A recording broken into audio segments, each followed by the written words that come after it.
Some people are asking you to talk about Seth Rich. Tell us the truth.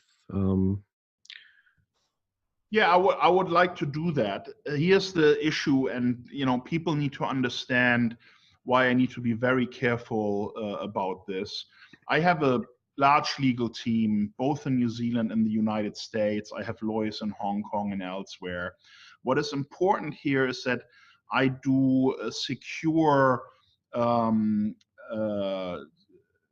understanding with the US government that I cannot be charged with anything that has to do with the leaking of emails from the DNC and campaign people within the DNC to Wikileaks. I need to secure, based on my legal advice, I need to secure an agreement that gives me immunity in exchange for the evidence that I can provide. Everything that I've said is true. The statement that I've made on my website about Seth Rich is true.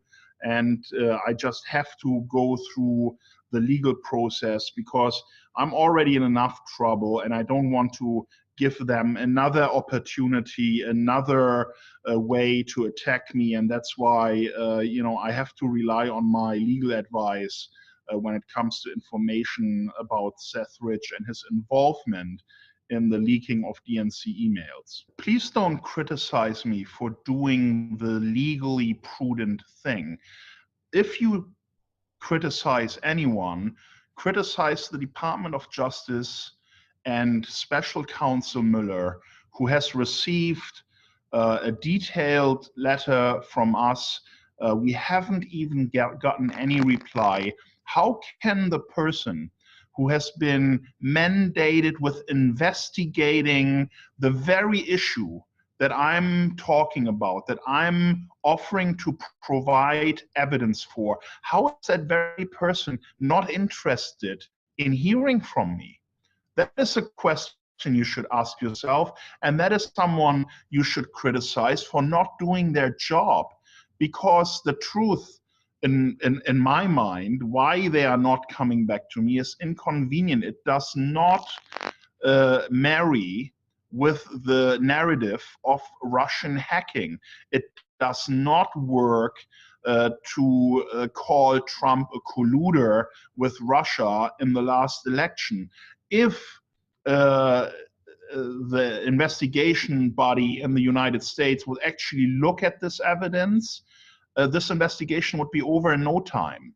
So Mr. Mueller is showing what his interest really is. I suspect he is a deep state actor, and the deep state has not expected Trump to win. They have actually moved their entire power, their media influence, their media ops against Trump, and Trump has won against the wishes of the elite establishment system in the United States.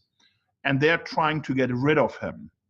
And this investigation has not done what it's mandated to do.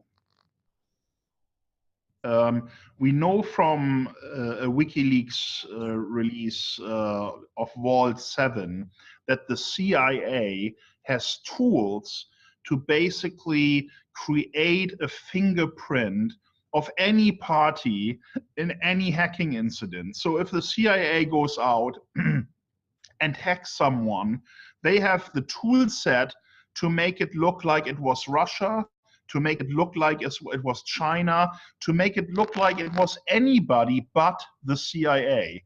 So when you have these intelligence agencies issuing reports about, we believe with almost certainty that it was Russia, and then not honestly disclosing that they have the very technology to make anyone look like the perpetrator, that is the epitome of dishonesty. And it just shows that these agencies cannot be trusted.